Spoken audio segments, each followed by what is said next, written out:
Hi everyone, this is your host Ernie signing in, and welcome to It Only Happens to Ernie podcast.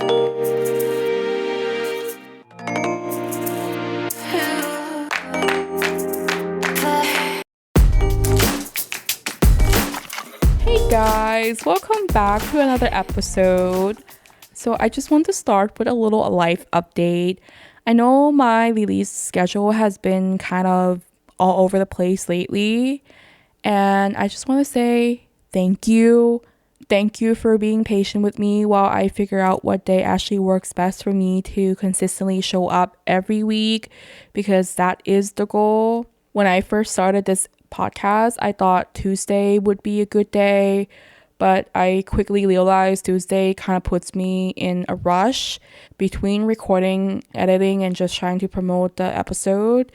It just feel like I'm constantly trying to catch up. So right now, I'm just experimenting. I've been paying attention to the analytics, what days you guys are actually listening, how each episode perform, when people are actually engaging the most, and I'm just trying to figure out the rhythm that makes sense, not just for me, but for you as well. Because at the end of the day, not everyone has the time to just listen to podcasts.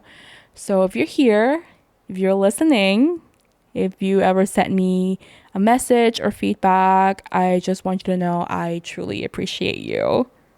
Okay, so quick update on last week. I originally recorded an episode about my friends visiting, fully thinking I was going to release it this week. But life happened. I got sick, like really sick. Stomach issue. I'm gonna spare you all the little details here, but just things in that nature. And I was honestly quite miserable. I'm still not 100% right now, but definitely better than last week. And on top of that, my husband and I had our anniversary trip that we planned at that same weekend. So everything just sort of piled up all at once. And I honestly did not think I was going to be able to release anything last week. But somehow, as usual, I stay up all night, pushed through it, and got the episode out. So if you're listening and thinking, wait, was this supposed to come out next week, but it came out this week? What's going on? That's why. I confused myself too, don't worry. And we almost didn't even go on the trip. I just felt so bad. I was so sick, and we were considering just turning around and coming home. My husband kept asking me, are you sure? You want to go? We don't have to go. It's okay. But if you know me at all, I love traveling. I love little trips here and there and getting new experience. And the hotel was booked. And I'm thinking, like, we're already here. So I was like, screw it. Let's just stay. But just take it easy. And somehow we ended up doing everything we planned it to do.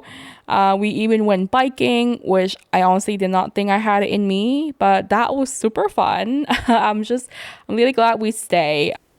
So 4 years ago, I started my first travel gig and went to Lynchburg in Virginia. Steven and I had just gotten married then.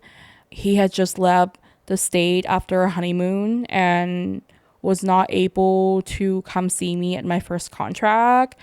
But, I still had a blast all by myself that summer. I went to Natural Bridge all by myself and hiked by myself.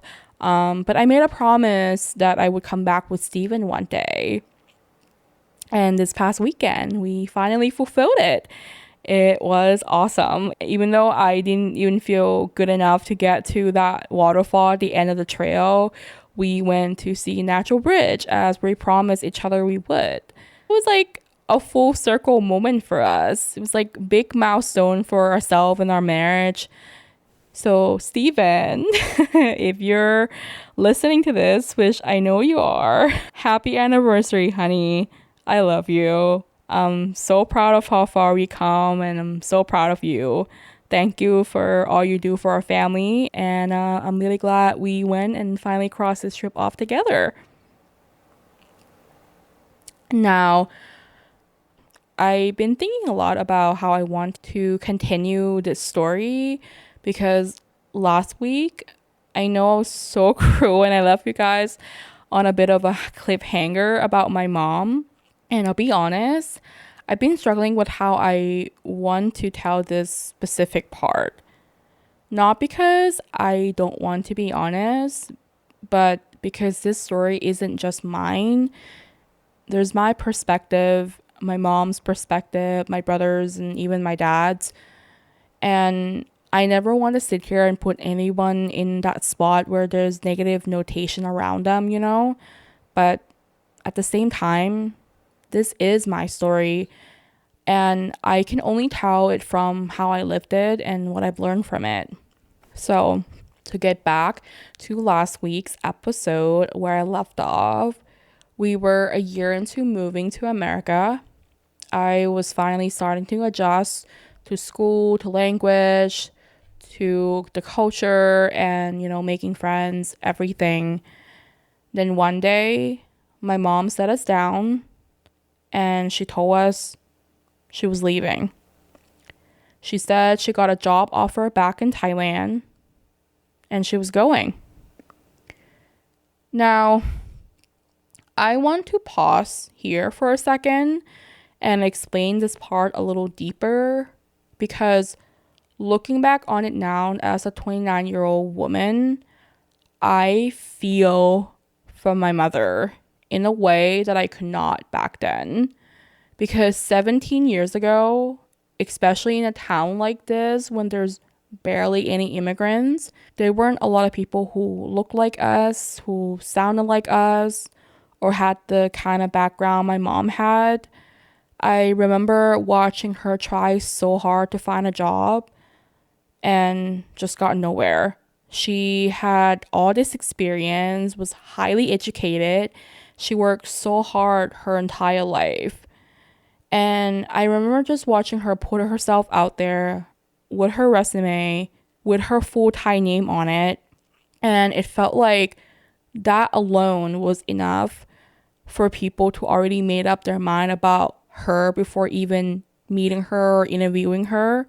Like they saw her name and couldn't pronounce it, or they assumed her English wasn't good enough because of her name, or that communication would be difficult due to her accent, or that she just wouldn't fit in. And that was one of the first harsh realities I witnessed of moving here. I've realized it didn't matter how hard she had worked. It didn't matter what she had accomplished before. None of that guaranteed her a fair chance here. And that was really hard for me to watch because I knew my mom. I knew how capable she was. I knew how hard she worked for everything in her life. I mean, this is a woman who raised us as a single mother. And through that, she put herself through school, got her master's degree, changed careers, and built a life for us through pure work ethics and determination. Mom wasn't lazy. She wasn't unqualified and she wasn't asking for handout. She was trying to survive, provide, and rebuild in this new country and the town that really did not make rebuilding easy. And I think that's what broke my heart even more when I got older and looked back on it. Because as a child, all I heard when my mom told us she was leaving was, Mom wants to leave and Mom is choosing her career over us. But as an adult, I can now see the fear behind that decision. I can see the pressure, the panic of being in a new country, not being able to find work that matches your experience, and realizing that the life you thought you were bringing your kids into maybe wasn't going to work out the way you imagined it to be. I even remember she thought about going back to nursing again. Everybody was saying nurses is always needed here. But that wasn't as simple as everyone made it sound either. Because that meant starting over for her in so many ways. She would have to restart her nursing license, possibly going back to nursing school, redo the things that she already spent years building. And that's one thing I've realized about this country back then. It did not make starting over easy for immigrants. It just didn't. Especially for someone who already had a full life, a full career back from your home country. Like, I had an easier chance at my career than my mom because I came here much younger than she did. So when I say now that I understand why my mom considered going back to Thailand, I really mean that. I understand why. Financially, practically, emotionally, that may felt like the only option she had at the time. But as much as I understand it now, back then as a 12, 13-year-old girl, that shattered me. What do you mean you're leaving me and my brother with this stranger? It was less than a year living with our stepdad at the time. I call him dad now, but I spent most of my childhood in Thailand without a father figure. I wasn't used to trust any man in my life because the one that I was supposed to trust neglected and abandoned us. As much as I wanted a full family so badly growing up, like anyone who grew up with a broken family, you want and crave that normalcy, complete unit of family. I just wasn't used to that yet. Emotionally, my mom was still all I got. And now she's telling me she's leaving. I remember I told her no. She explained to us that she was going to be gone for this certain amount of time and then come back during the holidays for a few weeks, and then she has to leave again, but will be back for a month or so in the summer. So what I was hearing at the time was, okay, we're only going to see her literally twice a year. And I remember she asked us, is that okay? I told her no. No, mom, it is not okay. And I think that was the first time I told my mom no. And she told us she was leaving anyway. It's interesting, to be honest. When my brother and I talked about this, just between the two of us, his take on this is very different than mine. He didn't take it as hard as I did during those time. And for a long time, I questioned myself on this. Like, maybe I'm just being too emotional. Maybe this is just my perception. But I don't think so. Because as much as I understand mom perfectly why she did what she did, as a 29-year-old adult, my heart still breaks for that 13-year-old version of me. Because on top of moving to this country and adjusting to everything else, I was also going through puberty. And that 13-year-old Ernie needed her mother. Maybe not the same way my 11-year-old brother at the time did, but I needed her. Just as every little girl needed their mother, I needed my mom. And I feel like this is where my relationship with my mom started to crack. My mom spent the next 10 years being away, going back and forth. She would obviously come home for major holidays. I would see her in most summers, but majority of my 8th grade in high school, she was gone. We spent a lot of those years growing apart and misunderstanding each other. The day in the life of growing up in the US, most days it was just me, my brother, and my dad. Thankfully, my stepdad, whom I call my dad now, turned out to be an amazing guy and an awesome dad. I mean, he's old school, super redneck, super country, super American. And he wanted us to be just like any other American kids. I think Dad understood it, maybe even more so than our mom did. He understood that for us to make it, we must be part of it completely. So, he would drop us off at that same bus stop. We would hop on that giant yellow school bus. We'll go to school. I'll come home from school, heat up hot pockets or pizza roll for snacks, turn on those shows every kid in America would watch coming home after school. Disney Channel, Nickelodeon, Maury. I, would do my homework, get ready for bed, went to bed, and do it all over again the next day. And that was pretty much most of our weekdays. Most weekend, we really didn't go anywhere much. Most Saturday, I spend my whole morning clean up the entire house. By that point, I realized without my mom being here, nobody was going to clean the house. So I started to. And every Saturday morning, I did just that. Clean top to bottom of the house. My dad had a property. We just call it the farm. Dad did used to farm there. We had some animals, like we had pigs at one point and such. So weekends and summer usually spent at the farm. I would ride four-wheelers, feed the deer, try fishing. Didn't care for that. Thought it was boring.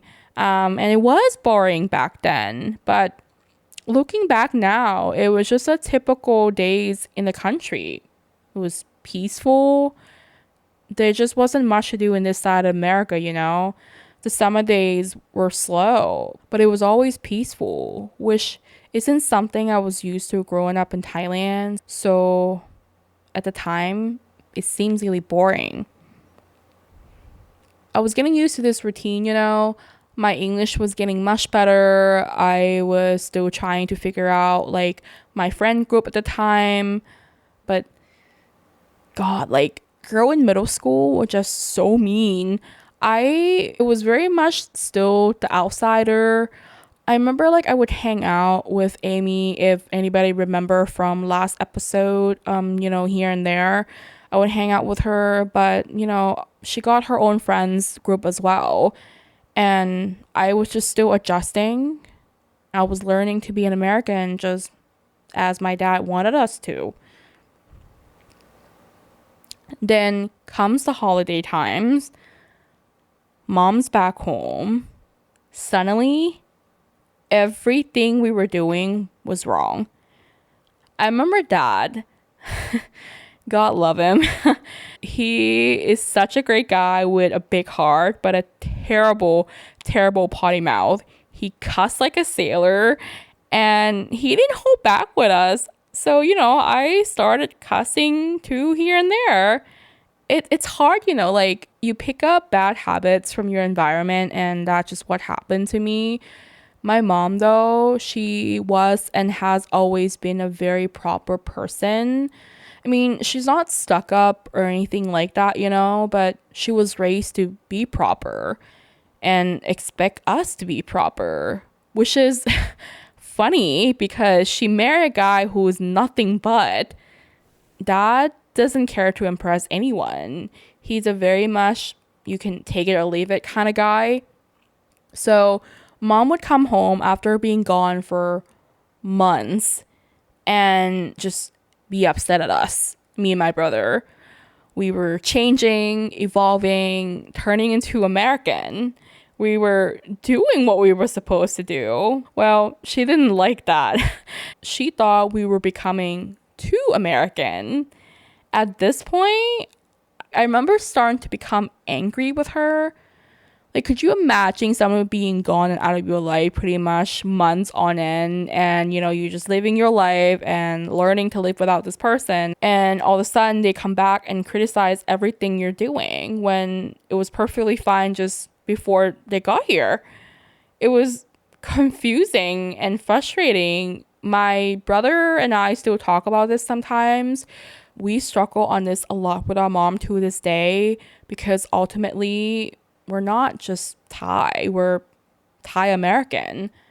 I spent the next probably good 10 to 12 years of my life struggling with exactly justice. My mom is all Thai, Thai proper, Thai culture, Thai manner, Thai food, Thai identity. My dad is very much all things American, red, white, and blue, God's country, and camo t-shirts. And talking about my dad, this is where I'm going to stop my episode for today. And if you haven't gotten the hint already, you're going to have to find out next week what this next episode is going to be about. As I am closing on this episode today, I got to reflect on this topic of abandonment issue in my life. And the truth is, it has shown up not only once, but multiple times throughout my life. It shown up in different ways at different times and over again with different faces. It started with my childhood because of my father. It came up again when my mom told us she was leaving. It came up in friendship.